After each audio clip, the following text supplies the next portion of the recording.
Hey guys, welcome back to my channel. So today I'm going to be talking about probably the most, and I mean the most requested topic ever in my history of being on social media, and that is how I lost weight.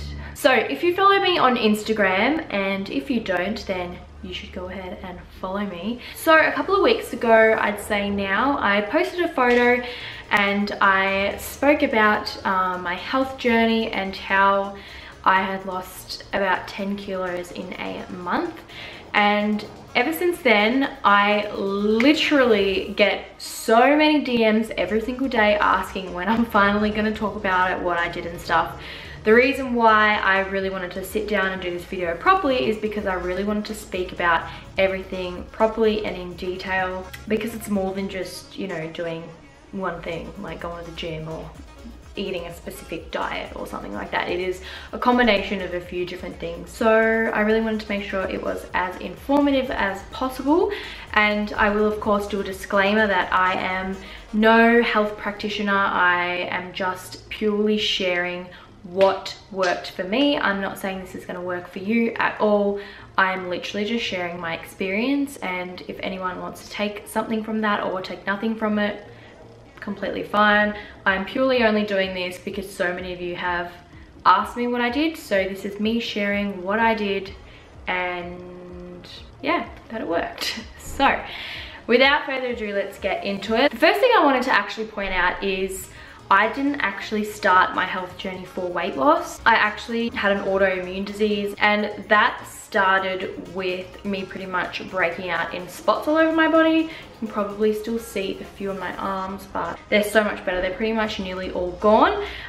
Just every now and then when I slip out of my my diet or my routine, I do get a few come back, which is what has happened to my arms at the moment, because they did like completely disappear. But anyway, so I started this health journey for my autoimmune disease, not for weight loss, and weight loss is just one of the things that came along with it. And it was quite a pleasant surprise because I had gained a fair bit of weight over the last couple of years. I'd say it's kind of been like a slow rise. It was probably like not even that noticeable online, but yeah, just like everyone, I know my angles.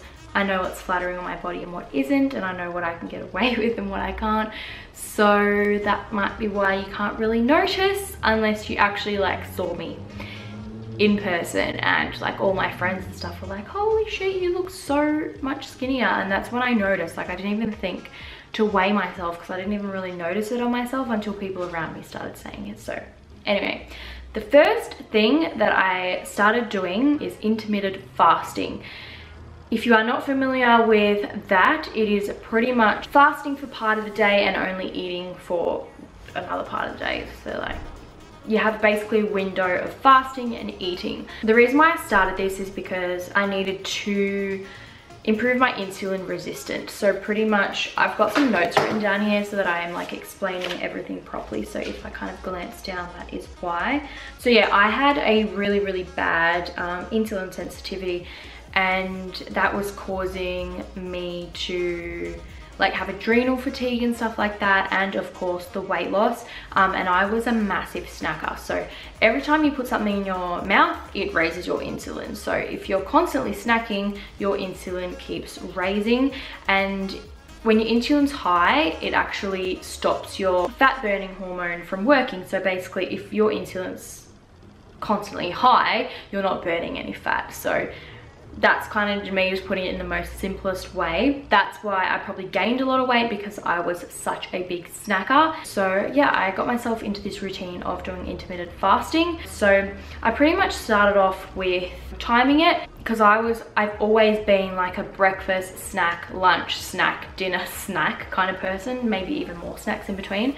But I started off fasting 16 hours and eating for 8. So I'd have like my last meal at night, and I would calculate, I had like an app, and I would calculate 16 hours until I was able to have my first meal the next day. And Some people kind of think it's just skipping breakfast, but it's not, because you're still getting the same amount of food in the day. You would just eat more at the meal time. So I would let my gut rest for the 16 hours. And honestly, it took me about a week to get into the habit of it. I used to be the kind of person that as soon as I woke up, I had to eat. And now I can go nearly the whole day without eating and I still have so much energy. So yeah, I would let my gut heal from, you know, dinner up until sort of the 16 hours. If I could go longer, I would. If not, I would break that fast and have my first meal, which would be lunch. And my diet has completely changed. So I am just eating real whole foods as much as I can. I'll do another video sort of explaining my diet in detail, but pretty much making sure you've got your protein, fibers, fats and stuff all in your meals to make sure you are satiated. And that was really important because when you are doing like intermittent fasting, and I was also doing 2 meals a day, so going from having like meal, snack, meal, snack, meal, snack, meal, snack, I kind of had to build my way down. So I first started doing 3 meals a day. So I would do like my lunch, then I'd do another meal in the afternoon, then I'd do my dinner. Then I gradually went down to lunch, maybe like a little snack and dinner. And now I'm actually only doing 2 meals a day, where I'm only doing lunch and dinner, and I might have a little snack in between, might have something after dinner, but I mainly just have these 2 meals.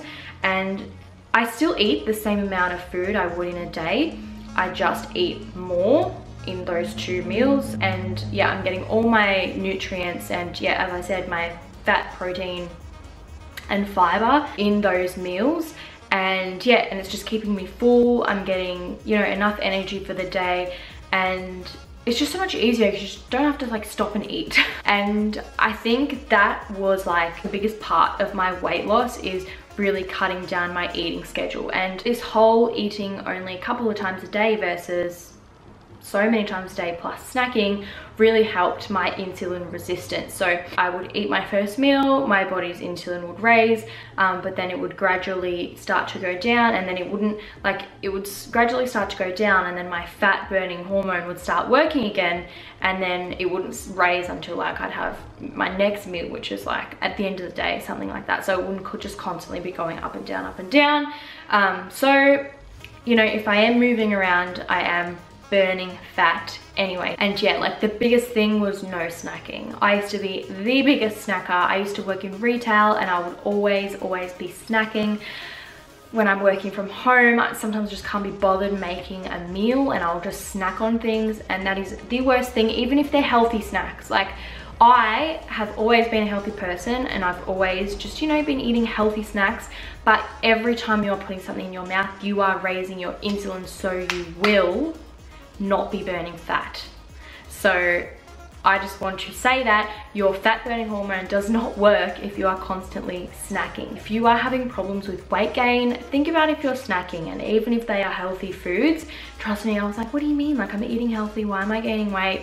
That is probably the reason why. And you can argue with me all you want, you can believe me, you cannot believe me, but I've proved that on myself. And it is really hard. It is really hard at the start, especially with doing intermittent fasting. It's something that, you know, it's like quitting smoking. I've never smoked before, but I can imagine it would be the same thing.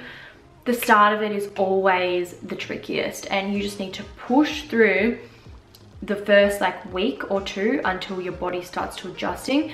The only reason your body thinks that it wants breakfast snack, lunch snack, dinner snack is because that's what you have trained it to do. So your brain automatically thinks as soon as you wake up, I want food. That's just your brain thinking that it wants it because that's what you have been like giving it all the time. Like, you know what I mean? So the brain just sends a signal because it's like, excuse me, I always get breakfast, where's my breakfast? So you just need to retrain your body, and then you'll be fine. Like, I'm usually fine with having my first meal around 3-4 o'clock in the afternoon usually. So yeah, it varies on the day depending as well when my last meal is the night before, but the longer you do it, the better your body adapts to it, and honestly, the better you feel. Your energy levels will be so much better. I have so much more energy, and yeah, you just, it's great. So I've been talking for so long about this one thing. I'm gonna go on to the next point. Okay, the next one is going to be controversial again. So you might think that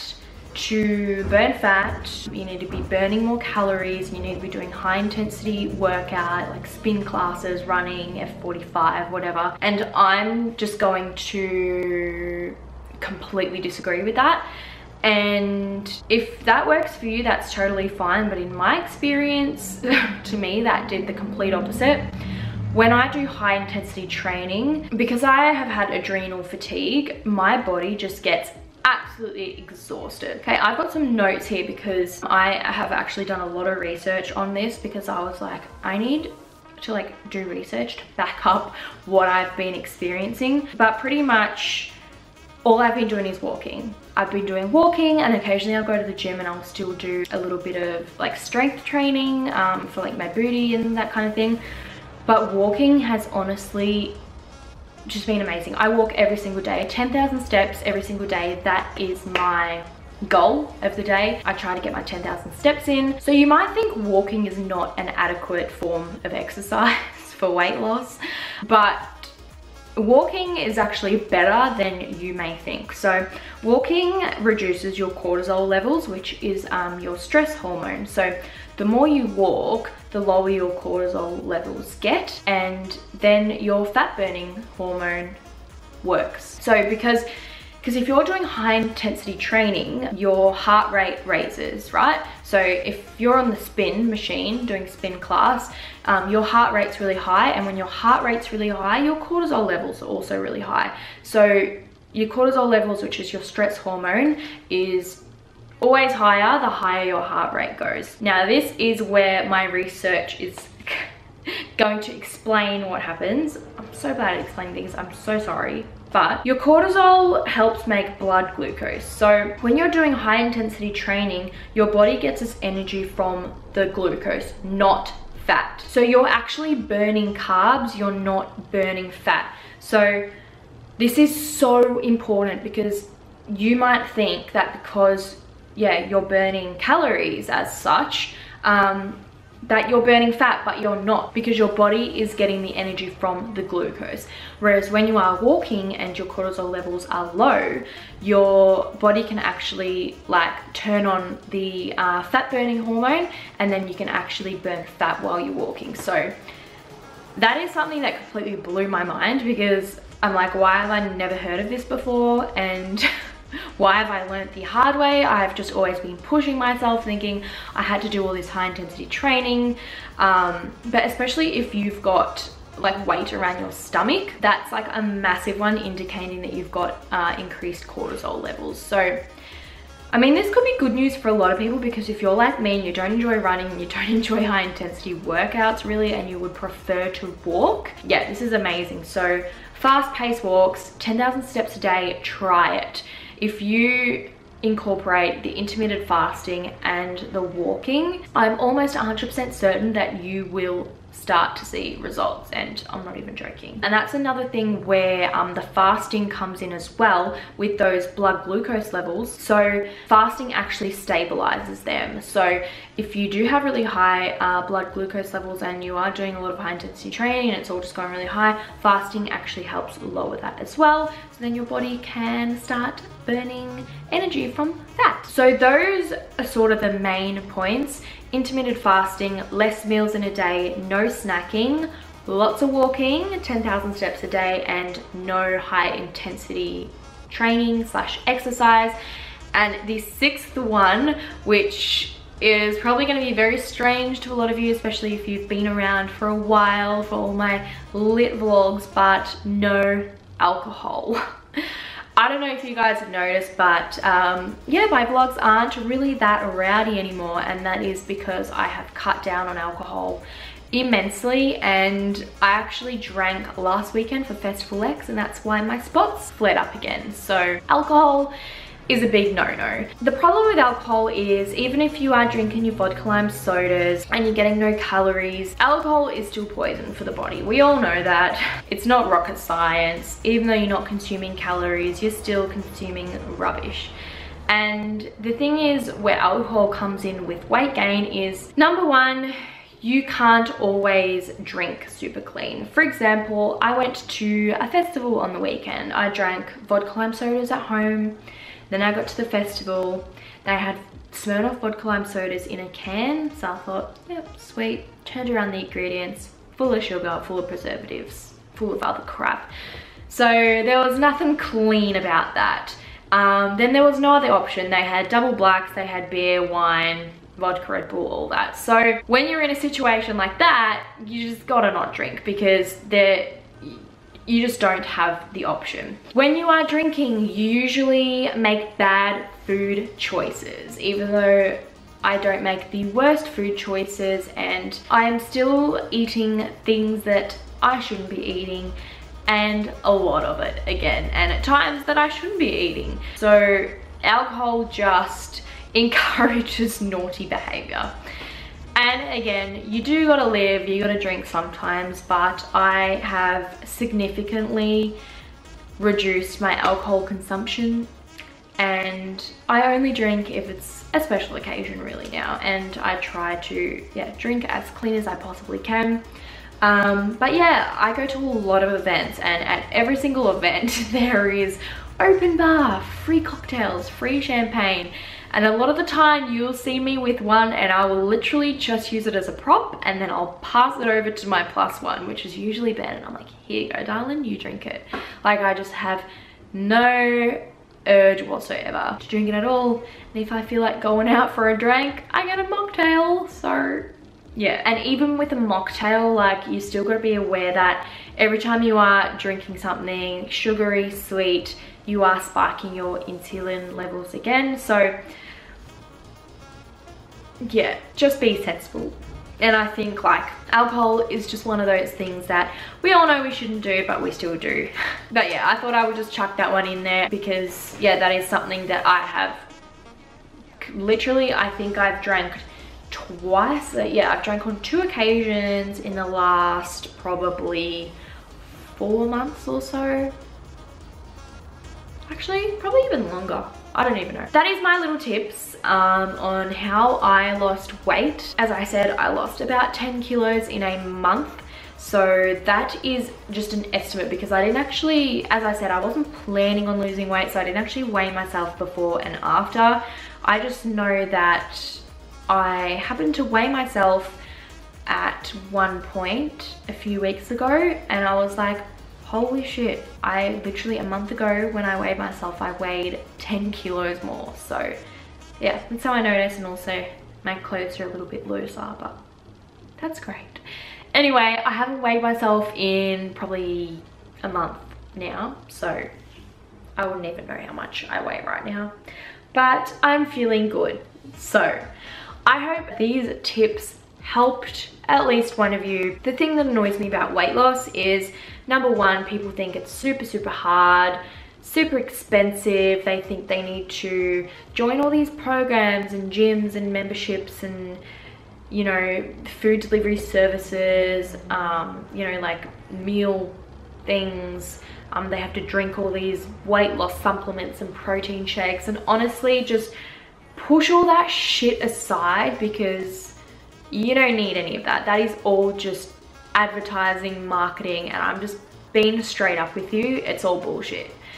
All you need to do is set up a good routine, listen to your body, eat clean, whole foods, make sure you have your proteins, fats, and fibers all leveled in one meal. I will actually put a link down below to a few people on YouTube that are really super informative, and I love watching their videos, and they can probably explain these things a lot better than I can. But yeah, just move your body, walk 10,000 steps a day, do your fasting, or try to do your fasting as best as you can, eat less times a day, and don't drink as much alcohol. It's really not that hard. So anyway, without further ado, I'm going to finish this video. Let me know if you try any of these tips and if they help you at all. I know my cousin has been started doing some of these things and she has felt amazing. So if you do try any of these, tips, let me know. I'd love to hear about your progress. I'm always here to chat about anything. If you're having troubles with anything, holla at me. That's what I'm here for. Always here to be, you know, your best friend. So yeah, we're all in this together. If you have any questions, please drop them below. Message me on Instagram, whatever you want. And yeah, thank you so much for watching, and I'll see you all in my next video. Bye!